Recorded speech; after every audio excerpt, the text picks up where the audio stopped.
వివరాలకు వెళ్తే రాష్ట్రంలో విజయవంతంగా పూర్తి చేసిన సమగ్ర కుల గణనపై ముఖ్యమంత్రి రేవంత్ రెడ్డి సమీక్ష నిర్వహించారు. రాష్ట్రంలో చేపట్టిన సమగ్ర ఇంటింటి సర్వే దేశవ్యాప్తంగా అందరి దృష్టిని ఆకర్షించిందని ముఖ్యమంత్రి అన్నారు. జాతీయ స్థాయిలో రాష్ట్ర ప్రభుత్వం చేపట్టిన సర్వేపై ప్రశంసలు అందుతున్నాయని ముఖ్యమంత్రి చెప్పారు. సర్వే విజయవంతంగా చేపట్టిన అధికారులను ఈ సందర్భంగా ముఖ్యమంత్రి అభినందించారు. సర్వేకు సంబంధించిన ముసాయిదా సిద్ధమవుతుందని 1-2 రోజుల్లో సమర్పిస్తామని అధికారులు వివరించారు. పూర్తి నివేదికను ఫిబ్రవరి 2లోగా కేబినెట్ సబ్ కమిటీకి అందజేస్తామని చెప్పారు. TRS working president KTR MLA Harish రావులపై మంత్రి కోమటిరెడ్డి వెంకటరెడ్డి తీవ్ర వ్యాఖ్యలు చేశారు. కేటీఆర్ హరీష్ రావులు తమ కాలి గోటికి కూడా సరిపోరని అన్నారు. కేటీఆర్ ఒక పనికిమాలిన వ్యక్తి అని, పనికిరాని మాటలు మాట్లాడుతున్నారని చెప్పారు. కేటీఆర్పై ఉన్న అవినీతి ఆరోపణలు తనపై లేవని అన్నారు. తాను ఎలాంటి అవినీతికి పాల్పడలేదని, తనపై ఒక్క అవినీతి మరక కూడా లేదని చెప్పారు. విమర్శిస్తావు కేటీఆర్, నువ్వు హరీష్ రావు కోమటిరెడ్డి వెంకటరెడ్డికి కాలి గోటికి సరిపోరు. నువ్వు ఆయన కేసీఆర్ అల్లుడని చెప్పి ఆయన లీడర్ అయ్యిండు. నువ్వేమో కేసీఆర్ కొడుకని లీడర్ అయినావు. మా ఆయన ఏం చేస్తాడు? వ్యవసాయం చేసుకుంటాడు. ఎట్లయినా నేను 5 సార్లు ఎమ్మెల్యేకి ఒకసారి ఎంపీగా, నువ్వు నీ ఎందుకు పార్లమెంట్ ఎన్నికల్లో నా కాన్ఫిడెన్స్ నేను ఒక్క గంట కూడా ప్రచారం చేయలే. 60,000 మెజార్టీ వచ్చింది మా రఘువీర్ రెడ్డికి. నువ్వు సిరిసిల్లలో 10,000 కోట్లు అభివృద్ధి చేసుకున్నావు కదా, 6,000 మైనస్ ఎందుకు వచ్చింది? 6,000 బండి సంజయ్కి లీడ్ ఎందుకు వచ్చింది? బీజేపీతో కుమ్మకైనావా, లేకపోతే ప్రజలు నీ ముఖం చూడలేక వేరే పార్టీకి ఓటేసినా? అందుకనే నీ కెపాసిటీ కోమటిరెడ్డి వెంకటరెడ్డి పేరు తీసుకునే నైతిక హక్కు లేదు. కోమటిరెడ్డి వెంకటరెడ్డి అంటే నీతి నిజాయితీకి మారు పేరు. 30 ఏళ్ళలో ఒక్కసారి నా పేరు వచ్చింది. నాది ఎక్కడైనా కబ్జాలు చేసి దోసుకున్నాను. నువ్వు ఫార్ములా రేసు, ఈ రేసు గుర్రాలు, బిల్లర్ల గుర్రాలు, ధరణి మీద 2-3 లక్షల కోట్లకి వెళ్తుంది. నీ ఆస్తులన్నీ మొత్తం పక్కాగా బయటపడితే ఒక్కొక్కటి బయటపడి కోర్టుకు పోయి, సుప్రీంకోర్టుకు పోయి కోట్ల రూపాయలు అడ్వకేట్లను పెట్టి నా మీద ఒక చిన్న కేసు అన్న ఉన్నదా? అవినీతి వరకు ఉన్నదా? అలా కేటీఆర్ తప్ప కూడా పిల్లగాని గురించి ఎందుకు మాట్లాడుతారా? నేను ఎప్పుడు 3వసారి ఎమ్మెల్యే అయినప్పుడు రాజకీయాలకు వచ్చిండు. దాని గురించి నేను మాట్లాడాలా? మీరు ఆలోచన పెట్టారు. కేసీఆర్ నేను ఫ్లోరైడ్ కోసం 12 రోజులు చచ్చిపోతూ ఉంటుంటే జయశంకర్ ఉన్న వీడియోస్ ఉన్నాయి. వరంగల్కి వెళ్ళి బస్సులు వచ్చి జయశంకర్ నా దగ్గర కూర్చున్నాడు. నువ్వు ఒక్క ఎమ్మెల్యేనే నల్గొండ కోసం ఎమ్మెల్యే పదవి ఉండి ఇవాళ ప్రాణాలు తెగించేస్తామని బస్సులు వచ్చేది. అప్పుడు ఈయన డిప్యూటీ స్పీకర్గా బుల్లెట్ ప్రూఫ్ కార్లో తిరుగుతున్నాడు. తారనాకర్ అధికార బంగ్లాలు ఉన్నాడు. కేసీఆర్ కూడా నా నైతిక హక్కు లేదు నా మీద మాట్లాడతానికి. ఈ బచ్చాయంతా అప్పుడు అమెరికాలో నౌకరు చేసుకుంటుండు. రామలింగరాజు కొడుకేమ్మడి తిరుగుతుండు అమెరికాలో. ఆయన గురించి గడుకోసారి కేటీఆర్ ఏముంది? ఆ కేటీఆర్ దగ్గర ఫార్ములా రేస్ ఉంది, 1,00,000 కోట్ల ఆస్తుంది. రాజేంద్రనగర్ సర్కిల్లోని ప్రొఫెసర్ జయశంకర్ విశ్వవిద్యాలయంలో వ్యవసాయ విద్యార్థులతో తెలంగాణ స్పీకర్ గడ్డం ప్రసాద్ సమావేశమయ్యారు. యూనివర్సిటీలో జరుగుతున్న పరిశోధనలు, విద్యార్థుల సమస్యలను అడిగి తెలుసుకున్నారు. యూనివర్సిటీ భూములు అన్యాక్రాంతం కాకుండా చూడాలని విద్యార్థులు స్పీకర్ గడ్డం ప్రసాద్ను కోరారు. గత ప్రభుత్వం అడ్డగోలుగా అప్పులు చేసి తెలంగాణను అప్పుల కుప్పగా చేశారని స్పీకర్ అన్నారు. యూనివర్సిటీ భూములు కూడా అన్యాక్రాంతం కావడంతో కూడా గత ప్రభుత్వం నిర్లక్ష్యం ఉందన్నారు. ఈ కార్యక్రమంలో ఎమ్మెల్యే ప్రకాష్ గౌడ్, స్థానిక నాయకులు పాల్గొన్నారు. వైస్ ఛాన్సలర్ గారు జానయ్య గారు నన్ను మరి స్థానిక శాసనసభ్యులను పిహెచ్డి స్టూడెంట్స్తో ఇంట్రడక్షన్ కార్యక్రమాన్ని పెట్టడం జరిగింది. మరి ఈ కార్యక్రమంలో స్టూడెంట్స్ కానీ, టీచింగ్ స్టాఫ్ కానీ, నాన్ టీచింగ్ స్టాఫ్ కానీ ఎన్నో సమస్యలు మా దృష్టికి తీసుకొని వచ్చిండ్రు. తప్పకుండా ఆ సమస్యలన్నీ ఈ రాష్ట్ర ముఖ్యమంత్రి గౌరవనీయులు యనమల రేవంత్ రెడ్డి గారి దృష్టికి తీసుకొని పోయి ఈ వ్యవసాయ విశ్వవిద్యాలయాన్ని పూర్వ వైభవం తీసుకువచ్చే ఉద్దేశం కాంగ్రెస్ పార్టీకి ఉన్నది. కాబట్టి ఎందుకంటే ఈ దేశంలో కానీ రాష్ట్రంలో కానీ వ్యవసాయ రంగం మీద కాంగ్రెస్ పార్టీకి ఉన్న ప్రేమ కానీ, పట్టు కానీ ఇతర పార్టీలకు లేవు. కాబట్టి తప్పకుండా స్వర్గీయ వైఎస్ రాజశేఖర రెడ్డి హయాంలో కూడా ఏ విధంగా అయితే వ్యవసాయ రంగాన్ని కాపాడబడ్డదో అదేవిధంగా ఈ రాష్ట్ర ముఖ్యమంత్రి యనమల రేవంత్ రెడ్డి గారి ఆధ్వర్యంలో తప్పకుండా వ్యవసాయ రంగాన్ని కాపాడుతాము, ఈ యూనివర్సిటీకి పూర్వ వైభవం తీసుకొని వస్తామని చెప్పేసి తెలియజేసుకుంటూ సెలవు తీసుకుంటాం. గవర్నమెంట్ నిర్ణయం ప్రైవేట్స్లో ఆక్రమించుకునే అన్ని మళ్ళీ వాపసు తీసుకుందాం అన్నది కరెక్ట్. అది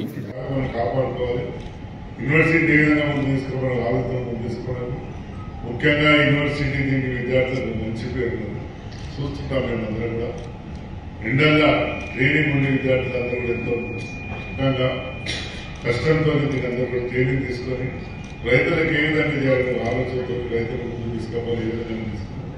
ఇక్కడ పెట్టిన పంటలన్నీ కూడా మందులు లేకుండా పంటలు పెట్టడం చాలా మన కాలంలో చాలా సంతోషం.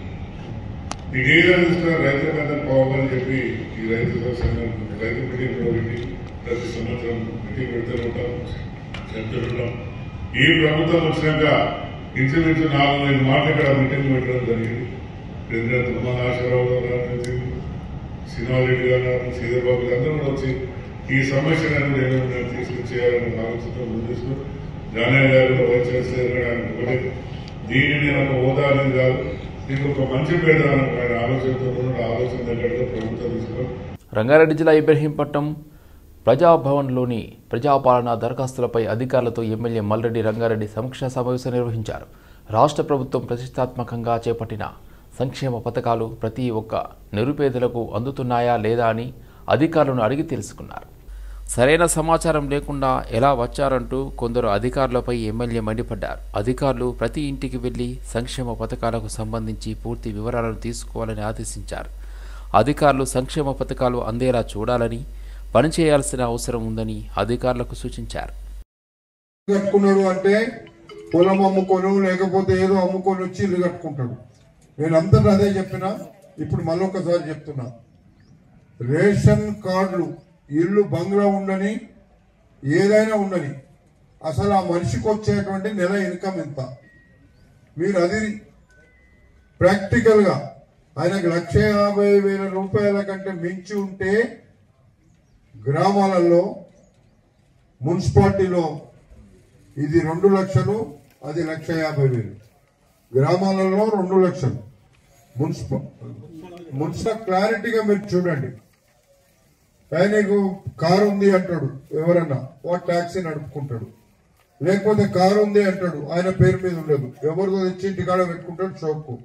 నీకు ఇయ్య అంటే వీలు లేదు, ఇవ్వాలా. నిజంగానే ఆదాయం లేదు అనేది తేలితే అది ఇప్పుడు మాత్రం ఎక్కడ కూడా చెడ్డ పేరు రాకుండా మీరు చేయాల్సినటువంటి బాధ్యత.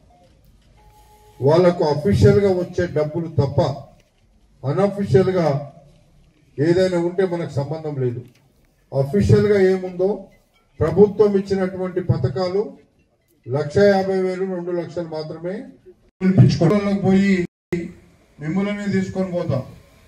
నాకు రేషన్ కార్డు రాలేదు, పెన్షన్ లేదు, రైతు భరోసా లేదు, ఇందిరమ్మ ఇండ్లు లేవు, రేషన్ కార్డు లేవు, ఆర్టీసీ బస్సులో మాకు ఇబ్బంది అవుతుంది, లేకపోతే గ్యాస్ సిలిండర్లు, ఎలక్ట్రిసిటీ 200 యూనిట్లు.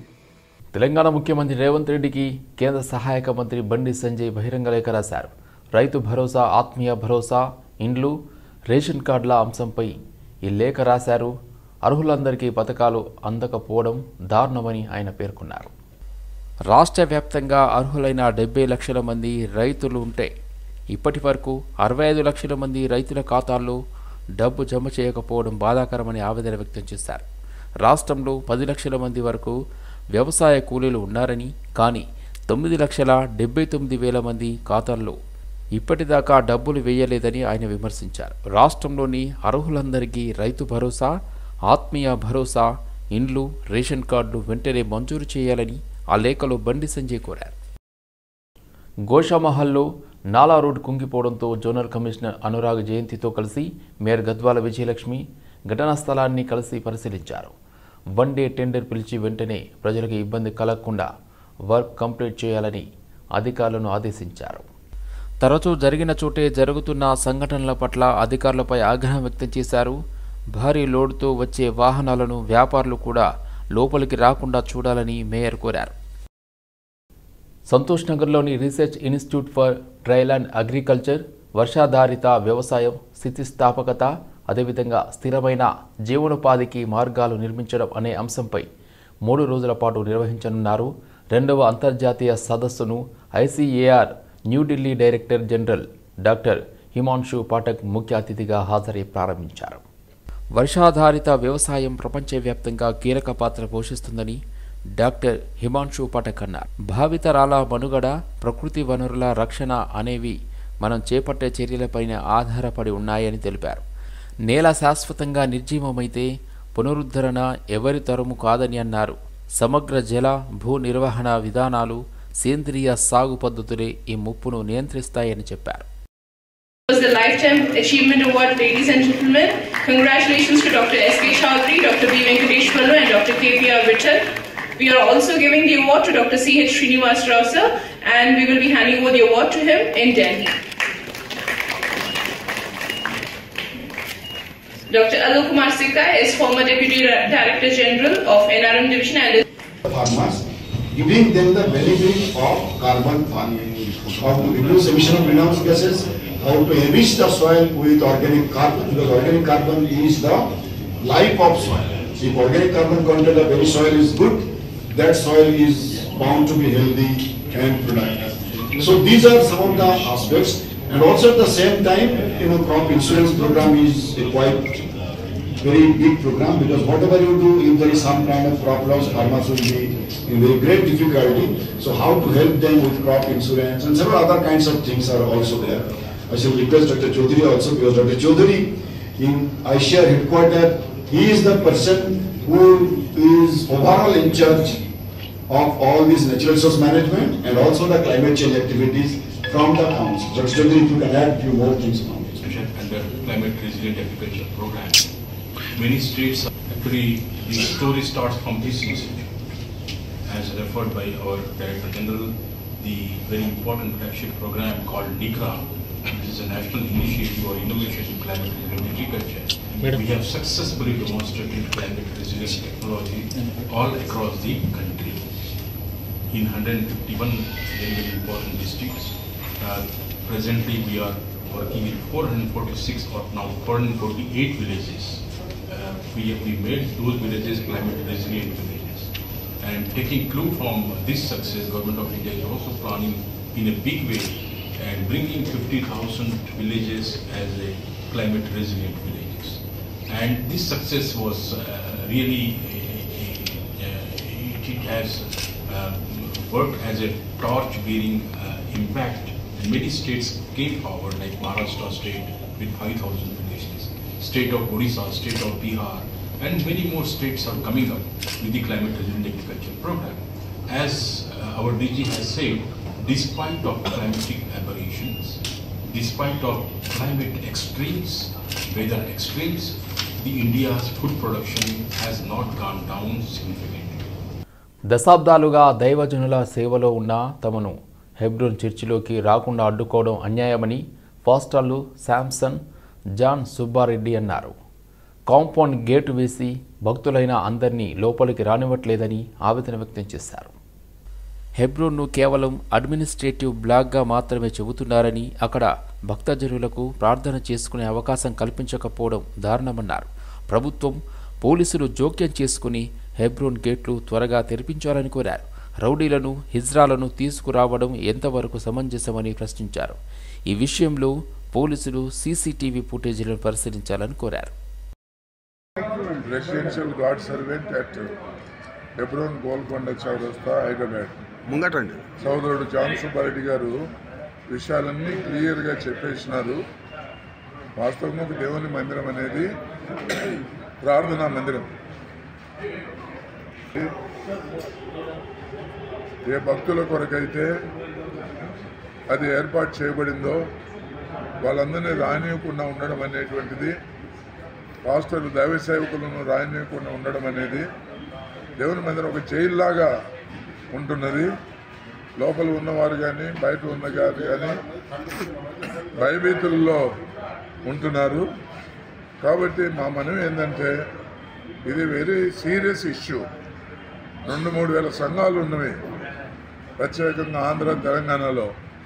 అందరు ఇబ్బందులు పాలవుతున్నారు.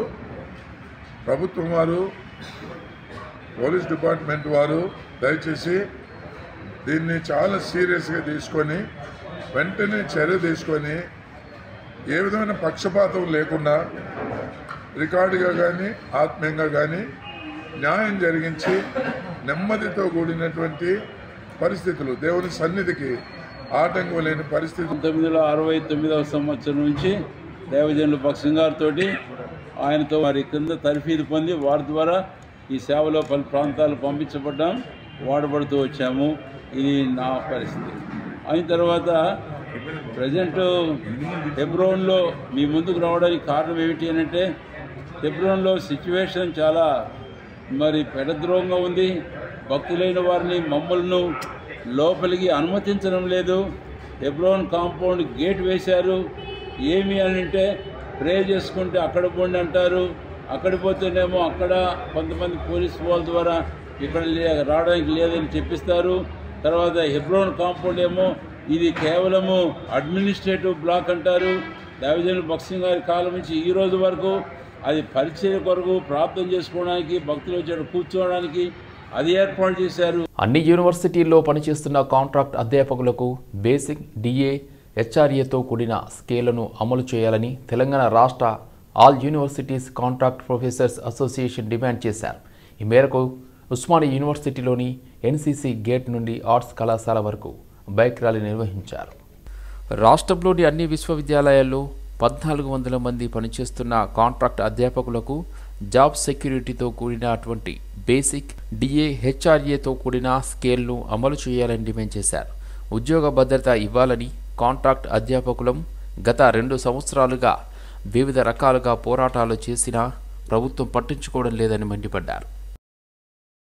విశ్వవిద్యాలయాల్లో పనిచేస్తున్నటువంటి 1400 మంది కాంట్రాక్ట్ టీచర్లని జాబ్ సెక్యూరిటీతో కూడినటువంటి బేసిక్ డిఏ హెచ్ఆర్ఏతో కూడినటువంటి స్కేల్ని అమలు చేయాలని, ఉద్యోగ భద్రత ఇవ్వాలని గత 2 సంవత్సరాలుగా మేము పోరాటాలు చేస్తున్నాము. పోయిన బీఆర్ఎస్ ప్రభుత్వము మమ్మల్ని మోసగించి మాకు చివరి వరకు మమ్మల్ని మభ్యపెట్టేసి మాకు ఎట్లాంటి బెనిఫిట్ లేకుండా వాళ్ళు ప్రభుత్వంలో నుంచి దిగిపోయిన పరిస్థితి వచ్చింది. ఇప్పుడు మాకు కాంగ్రెస్ ప్రభుత్వము మాకు రెగ్యులరైజేషన్ చేస్తామని చెప్పేసి మేనిఫెస్టోలో పెట్టింది. కానీ ఇప్పటికీ సంవత్సరం పూర్తి అయినా కానీ ఇప్పటి వరకు మాకు కనీసం రెగ్యులరైజేషన్ కాకపోయినా కానీ జేఎల్డిఎల్ పాలిటెక్నిక్ కాలేజు కాంట్రాక్ట్ వాళ్ళందరినీ రెగ్యులరైజ్ చేసినా మేము రెగ్యులరైజేషన్ కూడా అడగకుండా ఇంకా కొంచెం తక్కువలో మాకు ఉద్యోగ భద్రత ఇచ్చి యూజీసీ పే స్కేల్ని ఇవ్వమని చెప్పేసి మేము ప్రభుత్వాన్ని డిమాండ్ చేస్తున్నప్పటికీ గత సంవత్సర కాలం నుంచి మేము పోరాటాలు చేస్తున్నప్పటికీ ప్రభుత్వం ఇప్పటి వరకు కూడా మాకు ఎలాంటి సానుకూల నిర్ణయం ప్రకటించలేదు. కాబట్టి ఈరోజు దానిలో భాగంగా మేము ఈరోజు బైక్ ర్యాలీ నిర్వహించడం జరిగింది. రెగ్యులర్ అధ్యాపకుల పక్షాన మాత్రమే మాట్లాడుతున్నారు తప్ప కాంట్రాక్ట్ వాళ్ళ ఇష్యూని పట్టించుకోవట్లేదు. ఇది ముమ్మాటికి తప్పు. ఏ రోజైతే మేము హైయర్ ఎడ్యుకేషన్ కౌన్సిల్ని ముట్టడించి 10 గంటల వరకు, రాత్రి 10 గంటల వరకు మేము అక్కడే బయట ఇస్తే అప్పుడు higher education council chairman Balakrishna Reddy గారు వచ్చి 10 రోజుల్లో మీ విషయాన్ని పరిష్కరిస్తా, సీఎం గారి దగ్గరికి తీసుకెళ్లి మాట్లాడి నేను పరిష్కరిస్తా అని చెప్పేసి కలబలు మాటలు చెప్పారు. దాటవేసి ఇప్పటి వరకు కూడా మా ఇష్యూని పరిశీలి చేయకుండా కేవలం రెగ్యులర్ అధ్యాపకుల ఇష్యూని మాత్రమే పరిశీలిస్తున్నారు. మేము వాళ్ళని 60 నుంచి 65 సంవత్సరాలు పెంచడాన్ని తప్పుపట్టట్లేదు, దాన్ని ఆహ్వానిస్తున్నాం. కానీ అయ్యా మేము 50,000 జీతంతో, 40,000 జీతంతో, 60,000 జీతంతో చాలని వేతనాలతో దాదాపు 15-20 సంవత్సరాలుగా మేము పనిచేస్తూ ఉంటే మా ఇష్యూని పట్టించుకోకుండా ఆల్రెడీ 3,00,000, 3,50,000, 4 లక్షల జీతం ఉన్నటువంటి ప్రొఫెసర్స్ గురించే మీరు పట్టించుకుంటున్నారు. విశ్వవిద్యాలయాలంటే 90% ఉన్నటువంటి కాంట్రాక్ట్ అధ్యాపకులతో నిండి ఉన్నాయి. వాటిని విశ్వవిద్యాలయాలుగా పరిగణించాలా. 90% బోధనని మరియు రీసెర్చ్ను సాగిస్తున్నటువంటి కాంట్రాక్ట్ అధ్యాపకుల గురించి పట్టించుకోకుండా కేవలం 10% ఉన్నటువంటి పర్మనెంట్ అధ్యాపకుల గురించి మీరు మాత్రమే పట్టించుకొని 3 లక్షలకు పైచిలకు జీతాలు వచ్చే వారిని గురించే మీరు పట్టించుకుంటే ఎట్లా అని చెప్పేసి మేము ప్రశ్నిస్తూ ఉన్నాం. ఎమ్మెల్సీ తీన్మార్ మల్లన్నపై ఉప్పల్ పిఎస్లో రెడ్డి సంఘం మహిళలు ఫిర్యాదు చేశారు. బీసీ సంఘం ఉద్యోగుల సమ్మేళనానికి వెళ్లిన తీన్మార్ మల్లన్న రెడ్డి కులాన్ని, రెడ్డి సామాజిక వర్గాన్ని కించపరుస్తూ మాట్లాడిన మాటలు వెనక్కి తీసుకోవాలని డిమాండ్ చేశారు. గౌరవప్రదమైన పొజిషన్లో ఉండి రెడ్డిలను కుక్కలతో పోల్చిన తీన్మార్ మల్లన్నపై వెంటనే చర్యలు తీసుకోవాలని డిమాండ్ చేశారు. కులాల మధ్య కుంపట్లు, మతాల మంటలు పెడుతున్న ఇలాంటి వారు నాయకులుగా ఉండటం సిగ్గుచేటని, భావి భారత పౌరులకు ఆయన ఏం సమాధానం ఇస్తున్నారని ఆగ్రహించారు. ఇలా మాట్లాడే వాళ్లను కాంగ్రెస్ పార్టీ వెంటనే బహిష్కరించాలని డిమాండ్ చేశారు. హైదరాబాదులో ఫిబ్రవరి 7న జరిగే 1000 గొంతులు లక్ష డప్పుల కార్యక్రమానికి ప్రతి ఒక్క మాదిగ కుటుంబం నుండి డప్పుతో సభకు రావాలని మందకృష్ణ మాదిగ పిలుపునిచ్చారు. ఎస్సీ వర్గీకరణ అమలు కోసం జరిగే 1000 గొంతులు లక్ష డప్పులకు మద్దతుగా మాదిగ మరియు ఎస్సీ కులాల డాక్టర్స్ సదస్సు హైదరాబాద్ హబ్సిగూడలో నిర్వహించారు. ఈ కార్యక్రమానికి ముఖ్య అతిథిగా ఎంఆర్పీఎస్ వ్యవస్థాపక అధ్యక్షుడు మందకృష్ణ మాదిగ హాజరయ్యారు. ఎస్సీ వర్గీకరణ ఫిబ్రవరి 7లోపు అమలు చేయకుంటే కాంగ్రెస్ ప్రభుత్వం పైన యుద్ధం ప్రకటిస్తామని మందకృష్ణ హెచ్చరించారు. జరగబోయే మహోద్యమంలో మాదిగలే కాకుండా ఎస్సీ వర్గీకరణ సంబంధించి ప్రతి కులానికి, ప్రతి మతానికి సంబంధించిన ప్రతి ఒక్కరూ ఫిబ్రవరి 7న జరగబోయే లక్షల డప్పుల గుండె చప్పుల కార్యక్రమంలో మీరందరూ పాల్గొనాలని చెప్పి నేను విజ్ఞప్తి చేస్తున్నాను.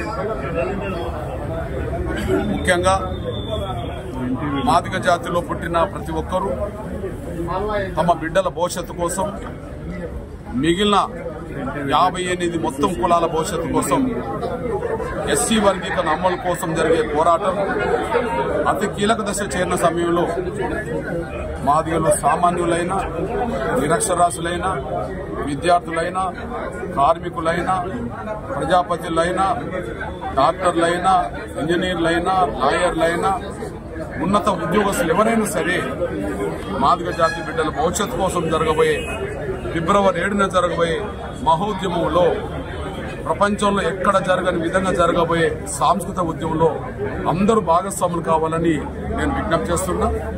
అదే సమయంలో ఎస్సీ వర్గీకరణను ఈ 30 ఏళ్లుగా సమర్థిస్తూ వచ్చిన అన్ని వర్గాలకు సంబంధించిన ప్రజలు, ప్రజాస్వామికవాదులు కూడా ఈ వర్గీకరణ కోసం జరగబోయే ఉద్యమంలో ప్రతి ఒక్కరూ భాగస్వాములై నైతిక మద్దతును, వర్గీకరణ కోసం పోరాడే శక్తులకు నైతిక అండదండలను రేపు ఫిబ్రవరి 7న వచ్చి తన సంఘీభావాన్ని క్రియాశీలకంగా చాటాలని చెప్పి నేను విజ్ఞప్తి చేస్తున్నాను. విభిన్న రుచులు కోరుకునే భాగ్యనగర వాసుల కోసం మరో కొత్త రెస్టారెంట్ అందుబాటులోకి వచ్చింది. హైదరాబాద్ పంజాగుట్టలో నూతనంగా ఏర్పాటు చేసిన మండీ కింగ్స్ రాయల్ రెస్టారెంట్ను కాంగ్రెస్ నేత ఫిరోజ్ ఖాన్ ప్రారంభించారు. వెజ్, నాన్ వెజ్ మండీతో పాటు 100 రకాల వంటకాలను అందుబాటులో ఉంచినట్లు నిర్వాహకులు తెలిపారు. ప్రపంచంలోనే హైదరాబాద్ బిర్యానీకి ప్రత్యేకత ఉందని, బిర్యానీకి కేర్ ఆఫ్ అడ్రస్గా ఉన్న నాణ్యమైన ఆహారాన్ని అందించాలని అన్నారు. తమ శాఖను పంజాగుట్టలో ఏర్పాటు చేయడం ఆనందంగా ఉందని తెలిపారు. మేము మండీ కింగ్ బ్రాంచ్ రాయల్ అని చెప్పి పంజాగుట్టలో రీసెంట్లీ ఇప్పుడే ఇనాగ్రేషన్ చేశాము. మాకు ఆల్మోస్ట్ 14 బ్రాంచెస్ మాకు హైదరాబాద్లో ఉన్నాయి. ఇంకా హైదరాబాద్కి వదిలేస్తే ఆంధ్రాలో, కర్ణాటకలో ఇంకా వేరే చోట కూడా బ్రాంచెస్ ఉన్నాయి. ఇంకా కడపలో రీసెంట్లీ మేము ఇనాగ్రేట్ చేశాము. ఇప్పుడు ఈరోజు 29th జనవరి 2025కి ఈరోజు మా దగ్గర ఓపెనింగ్ అయింది. మేము అరబికే అనుకునేది మీరు అనుకోవద్దు. మా దగ్గర అరబిక్తో పాటు మల్టీ క్యూజన్స్ కూడా దొరుకుతాయి. ఇంకా స్పెషాలిటీ ఏమంటే మన దగ్గర అందరికీ ఇక్కడ ఆఫీసర్స్ వాళ్ళ కోసం స్పెషల్గా ఆఫర్స్ పెట్టి మంచిగా మీకు సర్వీస్ ఇద్దామని చెప్పి మేము బ్రాంచ్ ఓపెన్ చేసాము ఇక్కడ. Related to that dedicated family sections మన దగ్గర ఉన్నాయి. స్పెషల్లీ లేడీస్ కోసము ఫ్యామిలీ సెక్షన్స్ అనేది అరేంజ్ చేసాము. పార్కింగ్ ఉంది మన దగ్గర, వాలే పార్కింగ్ ఉంది, లిఫ్ట్ ఫెసిలిటీస్ ఉన్నాయి. ఉండేది టోటల్ కెపాసిటీ ఆల్మోస్ట్ 220 అండి. పార్టీస్ చేయాలన్నా మీరు ఎవరైనా 15, 20, 30 ఎవరైనా వచ్చినా మా దగ్గర ఒక స్పెషల్ పార్టీ అరేంజ్ చేసేటంటే ఫ్లోర్ అరేంజ్ చేసాము. నాన్ వెజ్లో మన దగ్గర అండి దాదాపుగా 30-40 ఉంటాయి.